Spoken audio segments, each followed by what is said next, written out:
Welcome back to No Better Arguments Player Breakdown series. So today we're looking at DeMarcus Cousins. Now he faced the Washington Wizards.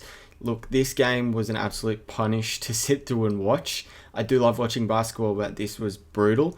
So it was good that I was able to just focus in on Cousins because it's quite interesting to see how his game has evolved and how he's playing at this stage of his career. So let's get into it. Starting with his strengths. Now Cousins has turned into a perimeter-oriented player. He will rarely roll to the rim. He is a pick and pop player that gets a lot of his baskets from that action where he can just stay behind the 3-point line and be able to knock down shots. Now you can see in this first clip when he's not directly involved in the play, he won't even step inside the 3-point line, just like this. Wants to create space around the basket for a guy like Wall, who's operating in the left corner, and he's able to then attack and get to the basket for the and-one. But Cousins doesn't even take a step inside the 3-point line, which is very interesting considering how he used to play in both Sacramento and New Orleans with a high usage rate. Now, here you'll be able to see in these next clips just Cousins' offensive game, whereas he first is able to knock down the outside shot, and as a result of that, that opens up the inside game for him because Lopez is now paying extra attention to that deep three that Cousins has in his arsenal, and so that opens up the lane to get an easy and one.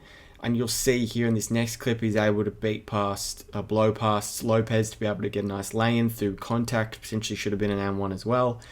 And here you'll see just in the second half, pretty absurd outside jumper where he's able to take a couple of dribbles and then step back behind the 3-point line and knock it down. So I wouldn't expect that to be a regularity moving forward, but pretty nice shot nonetheless. The last part of DeMarcus's game today that I really liked was how active his hands were.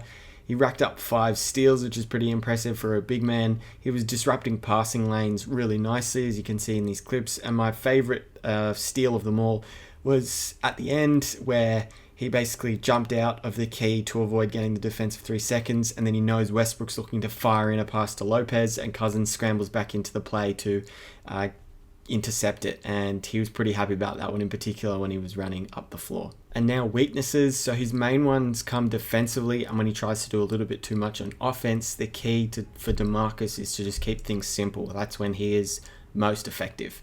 So in these first few clips, you'll be able to see Brad Beal basically going to work on DeMarcus Cousins. In one of these clips, Brad Beal misses the layup. You can just see how easily he got around him to the basket.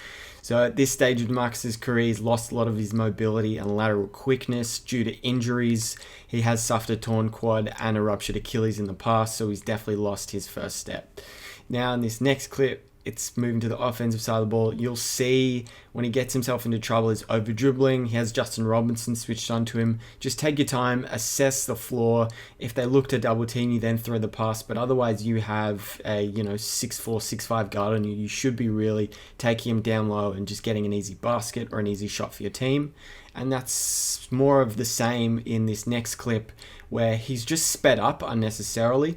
So he's driving to the rim and he sees Jordan Bell and he forces this spin move. Bell kind of reads it early and is able to draw the charge. But in that instance, Cousins is able to see that it's an undersized big like Jordan Bell.